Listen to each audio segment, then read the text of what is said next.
காதல் திருமணம் செய்து கொண்ட ஜோடி வேளாங்கண்ணி விடுதிக்குள் கத்தி அரிவாளுடன் புகுந்த கும்பல்.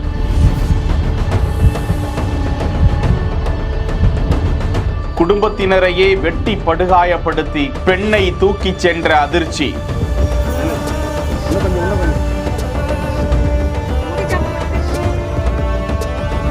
உயிருக்கு ஆபத்தான நிலையில் சிகிச்சை பெற்று வரும் குடும்பத்தினர். கோரமான வெறி தாக்குதல்.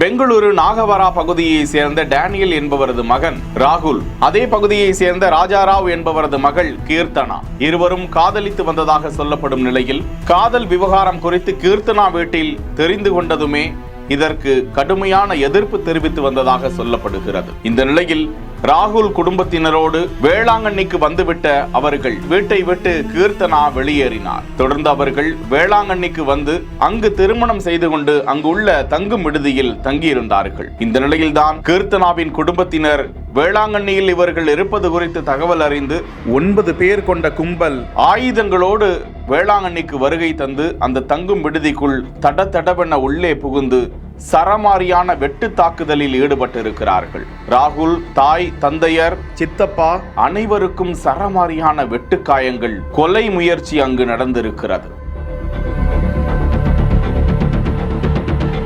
கீர்த்தனாவை அந்த கும்பல் தூக்கி கொண்டு சென்று விட்டது. படுகாயமடைந்தவர்கள் நாகை ஒரத்தூர் மருத்துவக் கல்லூரி மருத்துவமனையில் அனுமதிக்கப்பட்டு அவர்களுக்கு தீவிர சிகிச்சை அளிக்கப்பட்டு வருகிறது. ராகுல் உள்ளிட்டோருக்கு கழுத்து, முதுகு, வயிறு, தலை என பலருக்கும் கோரமான வெட்டுக்காயங்கள் ஏற்பட்டிருக்கும் நிலையில் சிகிச்சை பெற்று வரும் ராகுல் கொடுத்த வாக்குமூலத்தின் பேரில் வேளாங்கண்ணி காவல் நிலையத்தில் வழக்கு பதிவு செய்து 9 நபர்கள் கைது செய்யப்பட்டு அவர்கள் நீதிமன்ற காவலுக்கு அனுப்பி வைக்கப்பட்டுள்ளனர் என தகவல்கள் வெளியாகியுள்ளன. செய்திகளை உடனுக்குடன் தெரிந்து கொள்ள பிஹைண்ட் வுட்ஸ் நியூஸ் வாட்ஸ்அப் சேனலுடன் இணைந்திருங்கள். செய்திகளை வழங்கியோர் GT holidays, Medway hospitals, Aalaya cotton தோத்திஷன் ஷர்ட்ஸ்.